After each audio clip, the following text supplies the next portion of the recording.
Hello friends, ఎలా ఉన్నారు? అంత బాగున్నారు కదా? ఈరోజు కూడా మీ వెరైటీ కిట్ ఒక వెరైటీ రెసిపీతో వచ్చేసింది.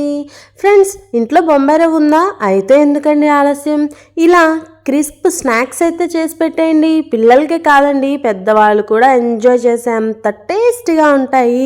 ఇంకా కూడా ఇన్స్టెంట్గా ఏం చేయాలా అని ఆలోచించే పని లేకుండా చక్కగా చేసేసుకోవచ్చు. బొంబాయి రవ్వని మీ క్వాంటిటీని బట్టి తీసుకొని కోర్స్గా గ్రైండ్ చేసుకొని ఉప్పు, కారం, ఇంకా పసుపు, కొంచెం వాము, అలాగే నువ్వులు వేసి చక్కగా కొంచెం కొంచెం వాటర్ కలుపుకుంటూ సెమీ సాఫ్ట్గా కలిపేసుకొని, చూసారు కదా, ఇలా సకినాల గిన్నెలో ఒత్తేసుకోండి.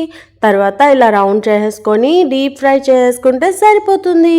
కొద్దిగా మీడియం ఫ్లేమ్లో పెట్టి ఫ్రై చేసుకుంటే చాలు, మనకి కరకరలాడుతూ రెడీ అయిపోతాయి. Thank you for watching.